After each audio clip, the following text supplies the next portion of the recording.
This is hardcore Minecraft with a twist. In this video, we have 3 different objectives. Number 1, we need to kill the Ender Dragon. Number 2 is to acquire the Netherite Black Opal Double Axe. As you guys can see, this is a completely modded item that is not in vanilla Minecraft. Comparing the damage to the sword does 7, the axe does 9, and the double axe does 17. Our third and final challenge in this 100 days series is to acquire full netherite armor. Day 1, we spawn on top of a tree and we instantly look for our friend Forest. And we see him across what looks to be a ravine. So we first off jump off this tree and we do what every bro does. We smack each other a couple times. And now that we found each other, we're debating what we're gonna do, and I suggested let's get some trees. So from this point on, Forrest and I just kind of farmed trees for quite a while.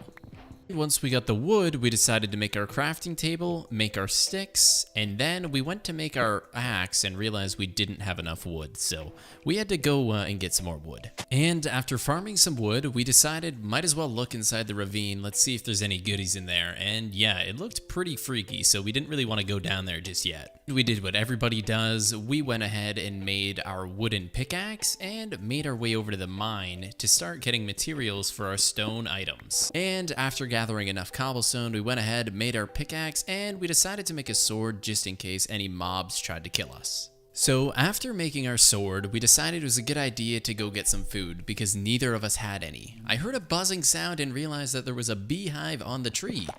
What I didn't realize is that it can poison you. And that poison lasts for a very long time, and I actually almost died to it. As you can see, it got us to 1.5 hearts, and just remember, if we die, we have to restart the entire world. Shout out to that sheep for sacrificing itself. I was now able to get myself back to full HP after eating the sheep meat. After slaughtering a few more sheep and eating more of their meat, I know it's kind of weird, but you know, that's kind of what you do. Anyways, we found this abandoned shipwreck, and yeah, that's a bumblebee. We like to stay away from those. So we decided to investigate inside of the shipwreck, and I saw these trapdoors and figured there must be a room under there, and there was. And we found ourselves some depth strider boots, some rotten flesh, some gunpowder. For you guys that don't know, depth strider boots make you swim faster, so that was actually really convenient. And since we were low on food, there was fish, so we just kind of slaughtered everything. As day 1 is coming to a close, Forrest and I decided it would probably be a good idea to clear out some space to make our base. So we grabbed our shovels and we start removing all of this dirt.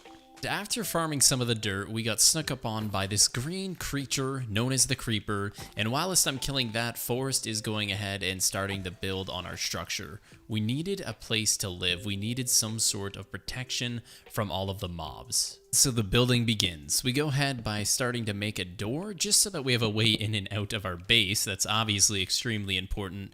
And then we go ahead and just start kind of trying to fill everything in here. Now guys, keep in mind, we aren't really trying to make the prettiest base just yet. Alright, it's not going to look that good. It's not going to look that even. All of that stuff is out of the question. Right now, we are just trying to build a base somewhere that we can literally survive the night. With running out of wood, we decided to patch the rest of the base up with dirt, surviving day 1. In the dawn of day 2, we decided to craft a stone halberd, which is actually a secret weapon that looks a lot cooler than it actually is. We actually figured out later on down the line that it does less damage than a regular stone sword. As I was walking around looking for more food, I heard a lot of spiders and got really curious if there's a spawner of some sort underneath or if there's some sort of cave system, and look what happens. I end up finding a spider spawner in the ground. So just to be safe, I called Forrest over to the hole and said, you know, hey, look in here, look what I found. And he says, James, why are you even looking in a hole, dude? There's a completely different way in. It literally leads directly to the spider spawner, and at this point I kind of felt stupid. So anyways, we found a spider spawner. Before I forget to mention, there was a fire aspect 1 book in there. That is a W. I made another trip to the shipwreck that we found earlier and realized we didn't loot all of the chests, so we actually managed to find some iron ingots, some emeralds in this one. And then after finding the one chest, Forrest did a little run through and found another chest with a buried treasure map, so maybe at some point we are going to be able to find some new treasure. Now, after finding the iron in the shipwreck, we were able to actually make ourselves an iron pickaxe and a chest plate. Now, the crazy thing is, I thought we were out of iron, but there was actually one more piece of iron inside of the chest. So I was able to make Forrest a chest plate as well as me a chest plate. So we decided it was a good idea to go do some adventuring. Right across from where our base was, we found these massive, like, ice-like mountains, and we also spotted some polar bears. Now, we were very unsure whether they would attack you or not. We've never encountered a polar bear before, so we needed to find out. So, me being the dumb one, I walked right up to the mama bear right next to the cub, and yeah, the polar bear just essentially started chasing me and Forrest, and we ran for our lives, not realizing that it is also getting very dark. Day 3 is approaching. At this point, Forrest and I really just realized how badly we messed up. By the looks of it, there's an infinity amount of mobs kind of just lined up around our base, and we were literally just looking for any angle to get in. After carefully observing the coast, I found an opening. There was mobs on either side of me, so I wanted to be really careful, and on the way to the base, I saw another little green thing, and I figured, you know what? I don't like green things, okay? All my homies hate green things. We like to kill these green things. So yeah, we give it a couple smacks, and we killed it, and we quickly ran inside of our base before we got overwhelmed. Alright, and after just barely making it home from day 2, we survived until day 3.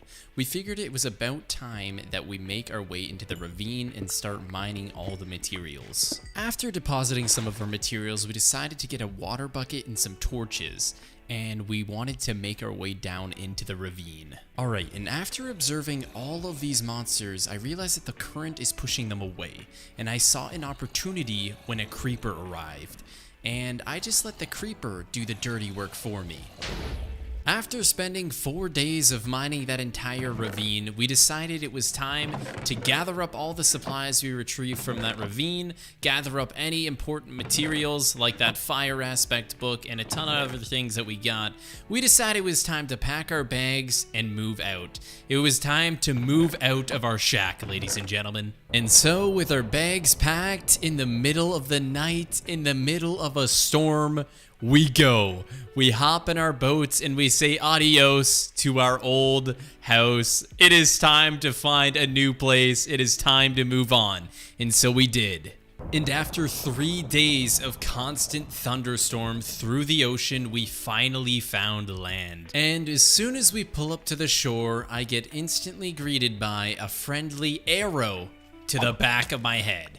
So, we do what everybody's supposed to do, and we take down this skeleton. Alright, buddy, this is our place now. After running for a couple of minutes on the land, we found a pretty good location. Lots of animals and lots of open space, so we decided we're gonna set up camp here. And while Forrest was digging out the area for the house, I decided it would be a good idea to get some more wood.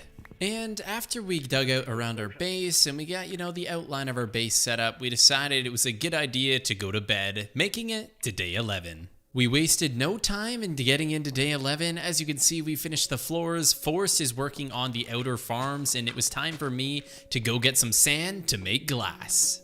After farming sand for what seemed to be a century, we realized that our shovel is actually nearly broken, and we looked up in the sky and realized that, wow, it's actually getting fairly late and I'm not trying to get jumped by mobs, so we head back to base. Just before we get into day 12, we watched the sunset. Day 12 arrived as we started smelting up all of our glass, and we start building the outer frames of our base. After more or less finishing the base, other than the roof being open, we decide it's time to go to bed, making it to day 13. While Forrest is working on making the farms, I figured I'd better make use of myself. We actually were running low on food, so we needed to go on a slaughter spree.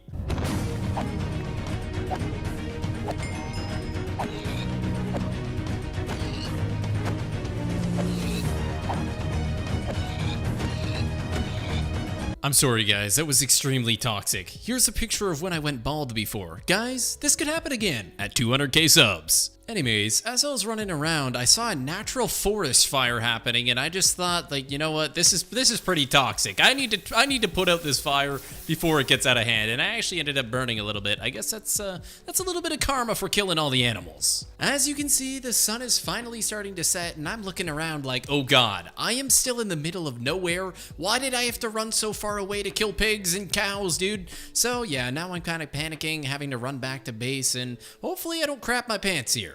As you guys can see, we're getting pretty close to base. We've got like a little spider chasing us, but my goodness, look at the progress we have made so far. Just in 13 days on our base alone, Forrest has got that farm looking nice, and yeah, I think it's about time we go to bed, making it to day 14. Throughout the day, I've just been placing torches literally everywhere around our base. Obviously, the mobs aren't able to spawn if everything is lit up, so as you guys can see, Forrest has made quite a lot of progress on his farm. There's still some mobs that have been able to sneak through, because obviously I wasn't able to place the torches legit everywhere, but we tried our best to mainly cover the perimeter of our base. As you can see, there's a couple dark spots here. The mountain hasn't been lit up, but we did a fairly good job. In the morning of day 15, Forrest decided to make some shields. We are going to need these shields because we are going to be heading to the mines. Just like that, Forrest and I are now in the mines. We are trying to find a very, very big mine, and we hit a couple very small mines earlier, but we decided not to record those because who wants to watch a little crappy mine? So anyways, we are now in this massive cave, and it is time to search for diamonds, but there's a lot of mobs that get in our way, so we gotta take those guys down as well. After some time goes by and some little strip mining later, Forrest says, we have found our first set of diamonds. So I mine a couple and he mines a couple, and yeah, it's a great feeling finding your first set of diamonds. As Forrest continues to mine some obsidian, we're clearly gonna need that for the nether portal. I continue strip mining for some more diamonds. After strip mining for the entire day, we unfortunately didn't have any more luck with diamonds today, so we went to bed, moving on to day 16. Midway into day 16, Forrest finds some more diamonds, and yeah, he did let me use the diamond pickaxe since I was leading the strip mine, but now we're both gonna have diamond pickaxes, so let's freaking go.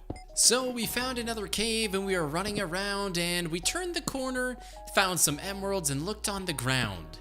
And we found ourselves another set of diamonds, but this got really scary really fast because as I was mining it, that is right, a creeper jumped on my head, and I actually almost pooped myself. I'm not even joking, guys, I almost pooped myself.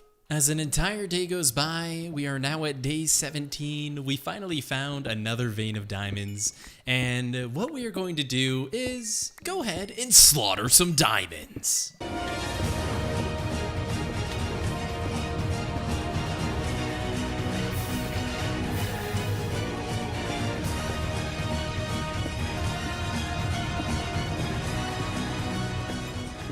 And after an 8-day mining trip with Forrest, we decided it was time to put all of our ores together and just see kind of what we were able to get. We actually had to come back home because we were running really low on food. I already went through an entire diamond pickaxe, like I legitimately broke it because I mined too much, and my other pickaxe was going to be breaking soon. But yeah, as you can see, we got a crap ton of ores. So the next thing up on my agenda was, well, essentially I had already placed torches legitimately everywhere. Like as far as the eye can see, there is torches, okay? So I figured it is time to start building a essential barrier around our entire perimeter. And good thing you can build these cobblestone rails literally out of cobblestone, so we have so much cobblestone. Like obviously we just mined for 8 days straight, so we have so much cobblestone. And essentially, yeah, my objective here is just to build a massive perimeter around our entire base out of these cobblestone rails. That way no monsters can get us. After I finished placing the cobblestone rails, hills, I figured I'd do a little 360 to show you guys what we got done. And yeah, Forrest is working on the farms. Just shortly after I recorded the cobblestone rails, we saw that there was some llamas here and some weird looking villager. And we figured, let's let them into our base. Hopefully they don't attack us, but maybe we could steal his llamas.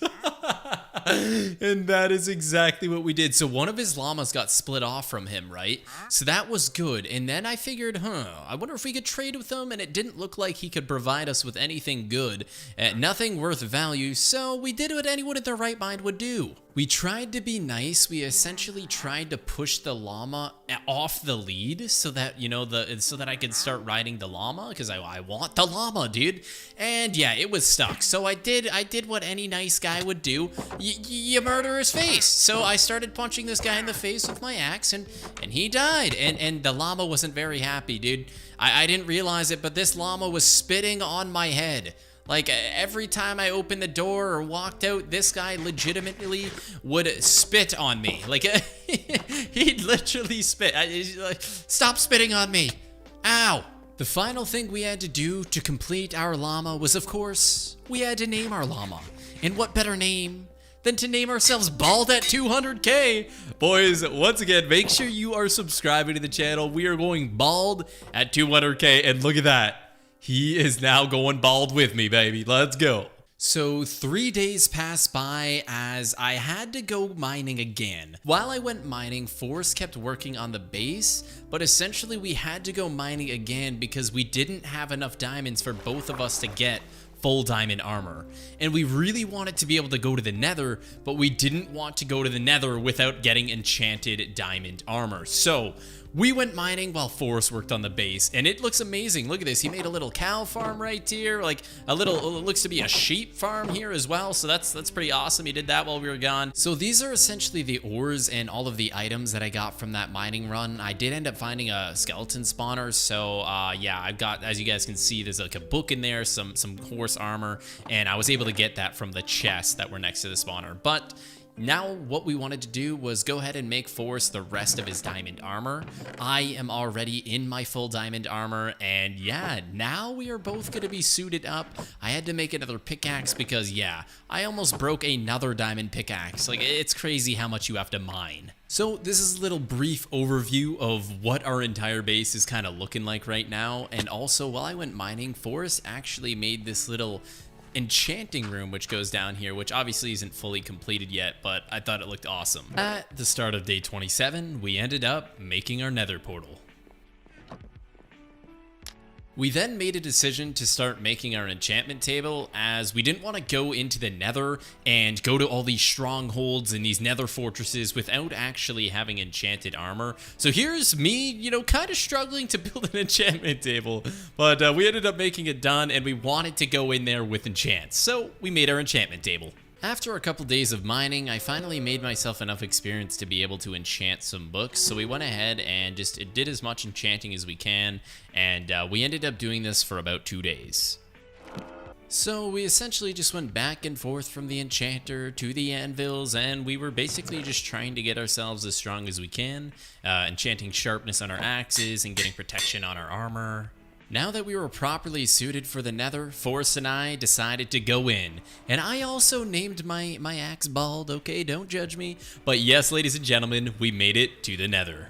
After carefully maneuvering around, we finally made ourselves up to here. Now, our main objective is to find some sort of fortress because we need to get the netherite black opal custom weapons, and that's exactly what we found here. We found some sort of fortress, and in these fortresses, they hold the custom weapons. After pillaring above lava, we actually made it to this fortress, and we were really excited about it because obviously we really want to get these black opal netherite weapons, right?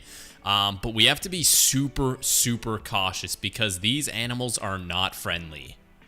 Encountering our first engagement, I get hit one time and it does 3.5 hearts. Me and Forrest immediately run away because, guys, Imagine just 3.5 hearts being taken away in one hit. Now imagine getting hit by that by like 10 other of these creatures at the same time. You would just instantly die, so we had to play this very carefully. We are being very cautious, blocking every hole in the ground. We don't want to fall into any lava, but as you can see, we noticed that there's some gold blocks and some chests in the middle. We didn't even realize, but some of these actually have bows, and they literally bow us, and also some of them like swan dive off the top and land on you. So we were very cautious about our surroundings, but we really needed to see if those netherite black opal custom weapons were inside of these chests. So we went ahead and started digging down, but we had to be careful because there was still so many mobs all around us. After making our way in, instantly my train of thought was like, do not open the chest, quickly, just make yourself safe. Block out any angle that you can get killed, because obviously guys, if you die, the entire world deletes. So we are trying to just make sure we are as safe as possible before opening the chest. And ladies and gentlemen, the time has come to open up the chest. We just blocked up the last little bit of danger, and we didn't get what we were looking for, but we were able to find a god apple, some netherite ore, and you know, just like some diamond pants. But it's really unfortunate that we didn't get it, because obviously they only spawn inside of these taverns, or whatever you want to call these strongholds. So we decided it was a little dangerous, so we were gonna come back later on, but first we needed to find a nether fortress.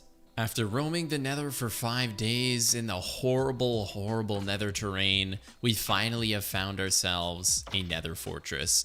Now, the reason why we wanted to find these is, of course, for the blaze rods. We are going to be able to make our brewing stands, and we're going to be able to make strength potions.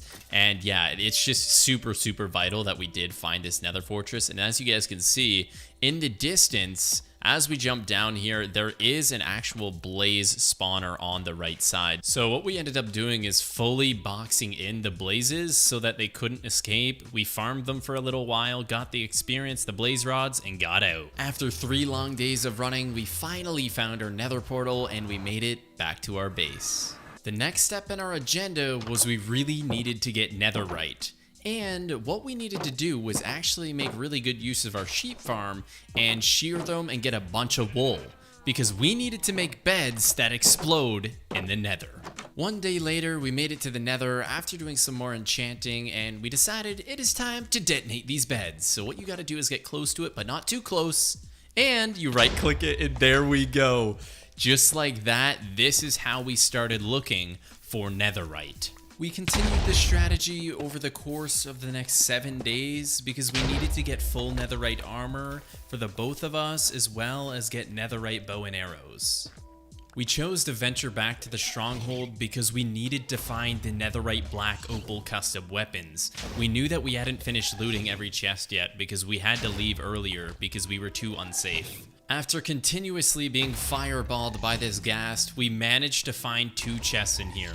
One of them containing an iron sword, some netherite scrap, and the other one finally containing one of the netherite black opal series weapons. In this case, it was the hammer. We also got a pickaxe, some magma cream for fire res, and wow, that was our first success in finding one of the black opal series weapons. After running around this stronghold for what seemed to be a century, we finally went down these stairs and we found a double chest. And within this double chest was the netherite black opal double axe, doing 17 attack damage. This is by far the best weapon in the entire game, and we had just achieved it. And at last we returned home from our nether run, Forrest crafting up the brewing stands, and I decided for the next couple of days, while he's making all the potions, we are going to just sit in the farms, farm as much as we can, get as much sugarcane as we can, and yeah, just relax for the next couple of days. The morning after, we finished farming and we were relaxing outside, and Forrest has got me to build a netherwort farm. So for the next 2 days, we started working on our netherwort farm as well as breeding more animals. In the evening of day 52, after completing our netherwort farm, we got swarmed by a big group of phantoms who were very hungry. Good thing we have all of this diamond armor on and we acquired our netherite black opal series weapons, because otherwise we probably would have been fresh meat for them. Over the course of the next 4 days, Forrest was working on building a horse stable while I had to run around the map trying to find horses to grab. And so yes, as you can see, the horse stable has been completed and all we were missing was another horse. Then finally on day 56, I was able to find another horse, and so we let it in. We put the lead on the fence so they can't run away, and then we can breed them whenever we wish. And in the next evening of day 57, Forrest crafted himself full netherite armor and gave me the supplies to craft myself armor as well. Alls I gotta say is those bed explosions in the nether really do work. I definitely suggest trying them if you guys haven't already. But as you guys can see, we are finally at last forging our netherite armor. And me being kind of a Dumbo, I keep putting the armor in the wrong slot. But anyways, we got ourselves full netherite armor. So our next objective is very grindy. It's not something we particularly wanted to do, but we needed to get a crap ton of levels. This took 7 days. For 6 of those days, we were essentially running around the nether with our heads cut off, getting a crap ton of quartz, because obviously that's what gives us the levels. And then for the remainder day, we had to do a lot of enchanting. So the next thing we had to do was travel around for the next 4 days looking for Endermen. The reason why we needed to kill all of these Endermen is we actually need quite a bit of Ender Pearls, and Endermen are not the easiest to come by, and that's kind of why it took 4 days. But essentially, after we killed these Endermen and got the Ender Pearls, that's what we're going to need to be able to get to the end. On day 69, the day after we just did a lot of Enderman farming, we decided, well, before we go to the end, we are going to need a lot more potions. So I went ahead and just kind of mainly stuck around, accidentally throwing a pearl, mainly stuck around the nether wart area just so that we can get a crap ton of nether warts to obviously be able to brew our potions, and Forrest was just farming. On day 70, all of that Enderman farming finally paid off. Forrest and I just kind of start tossing around the Eyes of Ender just because we're kind of excited that we finally got them, and yeah, it's a good day.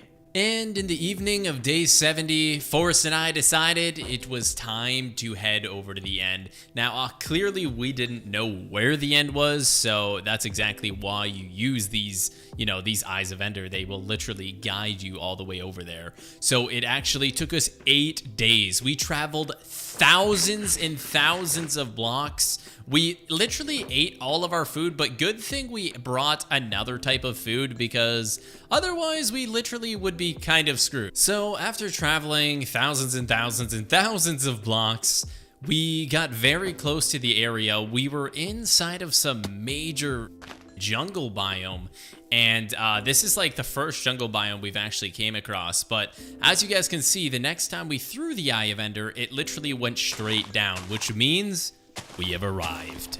So Forrest starts digging his way down. We are kind of freaking out right now because we have worked so hard to get to this point in the game. We are so close to the end. And closely following behind Forrest, there it is, the I Spy achievement. We have finally arrived at the end portal. Now all we gotta do is find where it is. We are currently in the stronghold, but we need to locate the actual entrance without dying to these creepers, because I promise you guys, there was a lot of creepers and skeletons in here, man. It's not fun.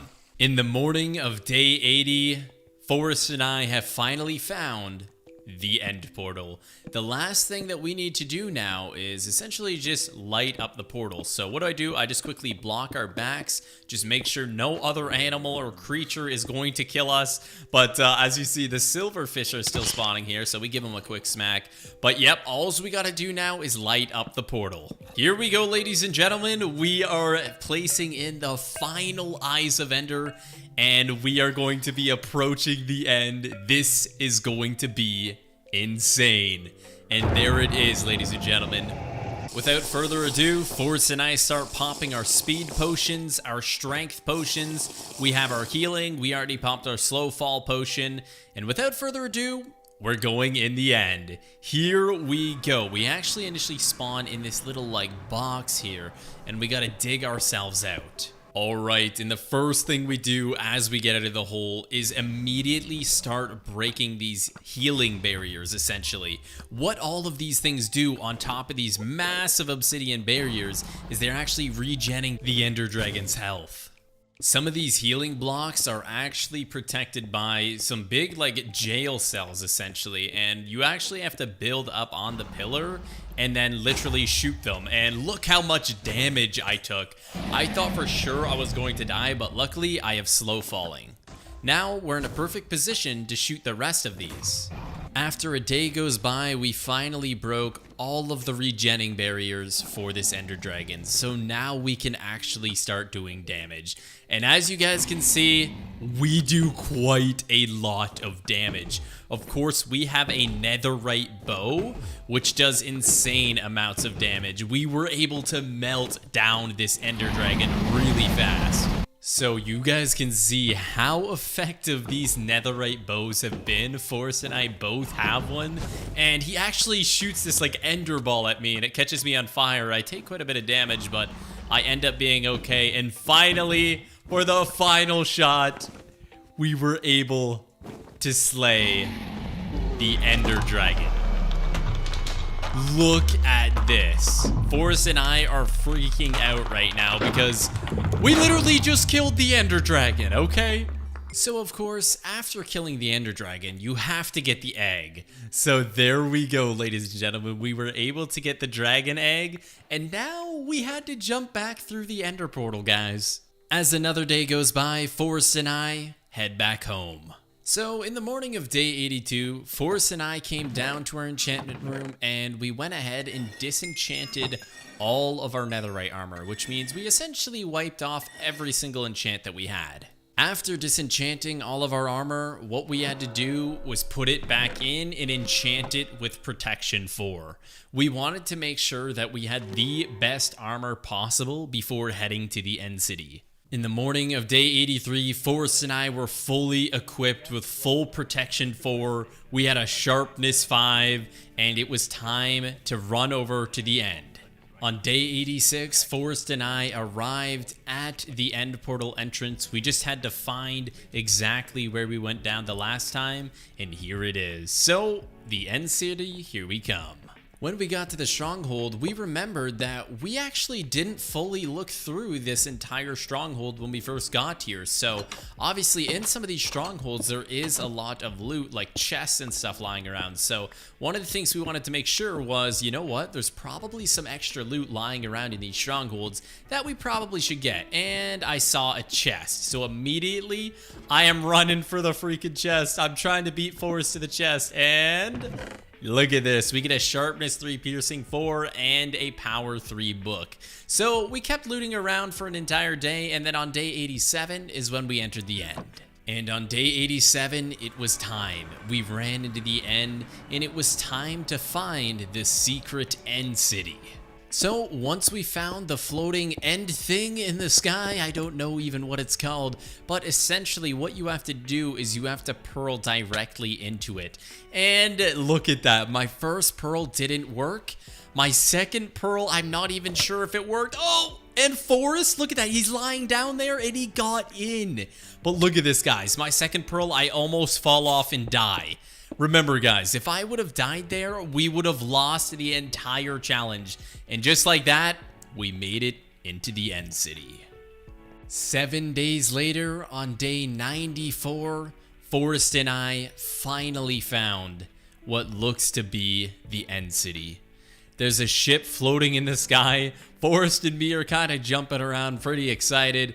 Now we just needed to figure out how the heck we were going to get up there safely. I think we just decided, you know what, we're not going to be able to pearl up there, and these freaking Endermen are going to teleport onto us and hit us if we try to build, but we just ended up killing the Endermen that were aggroed on us, and then we decided we might as well drink a slow falling potion, because if we do end up getting hit off, we do not want to die, so we build right up. So Forrest and I make it here. I end up getting hit by some levitating thing that keeps making me levitate, but there it is on the wall. Look at that. We got Prot 3 boots. We got just some goodies in there. On the wall is the Electra. That is what's going to allow us to fly around, and that is freaking sick. So what do? I go to the edge of the ship and say, hey Forrest, look at this.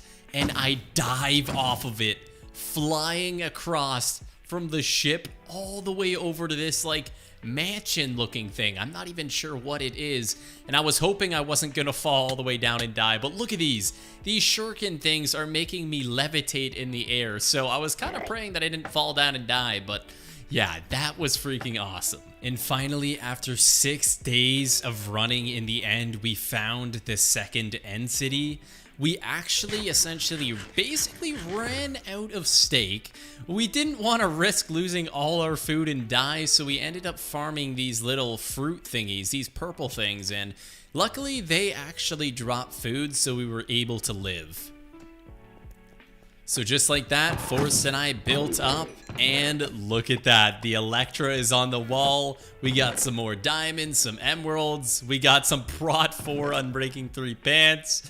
And just a few ores, but my goodness, that was pretty epic. Not only do I have an Electra, or an Elytra rather, I guess I just realized I said it wrong, but we both have one now. So the last thing that we need to do is we need to get Forrest an Ender Dragon head. And on day 100, while Forrest went over to grab his Ender Dragon head, after I stopped levitating, I figured why not punch him off the edge? And he was able to catch himself. What happens next is something I will never forget. I went to swan dive off with my Elytra, and I swan dove directly into the concrete.